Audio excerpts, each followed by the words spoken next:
दोस्तों big boss OTT के live feed में घर के अंदर आधी रात के समय फुकरा इंसान एल्विस यादव और मनीषा रानी यानी कि अपने सबसे खास दोस्तों से नाराज हो गए। जी हाँ दोस्तों, आपने बिल्कुल सही सुना। दरअसल हुआ कुछ यूँ था कि फुकरा इंसान जो है वो एल्विस यादव और मनीषा रानी को समझाने के बाद घर के अंदर की तरफ जा रहे थे और इसी दौरान यहाँ पर मनीषा रानी ने फुकरा इंसान को ताना मार दिया था मस्ती करते हुए कि ज्ञानी बाबा कहाँ चल दिए।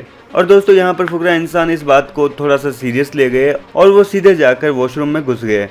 इस दौरान दोस्तों मनीषा और एल्विस को लगा कि शायद वो बुरा मान गया यार, उसने मस्ती क्यों नहीं की, उसने इस बात को कुछ रिएक्ट भी नहीं किया।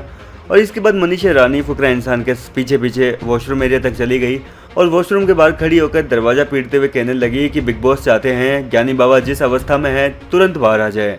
हालांकि फुकरा इंसान अंदर से कुछ नहीं बोले और लगातार मनीषा रानी वॉशरूम के बाहर खड़ी होकर काफ़ी देर तक फुकरा इंसान के लिए आवाज़ लगाती रही, लेकिन फिर भी फुकरा इंसान ने कोई जवाब नहीं दिया। और दोस्तों यहाँ पर इतनी देर में एल्विस भी आ गए और यहाँ पर जो है फुकरा इंसान जैसे ही बाहर निकले तो उन्होंने मनीषा और एल्विस को इग्नोर कर दिया।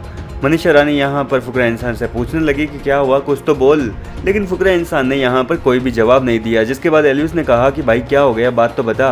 इस पर दोस्तों यहाँ पर जो है फुकरा इंसान बात करने लगे और कहने लगे कि देख भाई, अब तुम ज्ञानी बाबा कह रहे हो चाहे कुछ भी कह रहे हो, लेकिन मेरा जो फर्ज था, मेरा दोस्तों को समझाने का फर्ज था, मैंने समझा दिया। अब बाकी का तुम जानो, तुम्हारा काम जाने, मैं और नहीं समझाऊंगा। जिसके बाद एल्विस ने कहा कि अरे भाई मैंने कहाँ बुरा माना, मैं तो तेरी बात मान गया ना, तूने समझाया, मैं समझ गया तेरी बात को। इसने मजाक करते हुए तेरे को ज्ञानी बाबा कह दिया था, इतनी सी बात का क्या बुरा मानता है। जिसके बाद दोस्तों यहाँ पर फुकरा इंसान ने कहा कि इतनी सी बात नहीं है यार, मुझे ये सार्केस्टिक वे में लगा था, मुझे लगा ये ताना मार रही है। लेकिन मनीषा ने कहा कि नहीं यार, हम तुमको ताना नहीं मारे हैं, हम बस यूं ही मजाक कर रहे थे। ज्ञानी बाबा का मतलब होता है जिसके पास बहुत सारा ज्ञान होता है, जिसको लोगों को ज्ञान देना होता है, और तू हमें समझाता है, इसलिए मैंने तेरे को ऐसे कहा मस्ती करते हुए। लेकिन दोस्तों यहाँ पर कहीं ना कहीं फुकरा इंसान को ये बात काफ़ी बुरी लगी थी और इसके बाद फुकरा इंसान घर के अंदर चले आए और मनीषा रानी ने फुकरा को आवाज़ भी दी कि आजा तू, थोड़ी देर तो रुक, क्या सोने के लिए जा रहा है, मैं केक बना रही हूँ।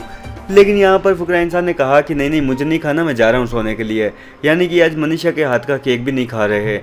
खैर दोस्तों, उम्मीद करते हैं कि सुबह तक पूरा मामला सही तरीके से सेट हो जाए और एक बार फिर से फुकरा इंसान खुश हो जाए। फिलहाल आप क्या कहना चाहेंगे इस मुद्दे पर, अपनी राय कमेंट में बताएं। लेटेस्ट अपडेट्स के लिए हमारे साथ बने रहिए।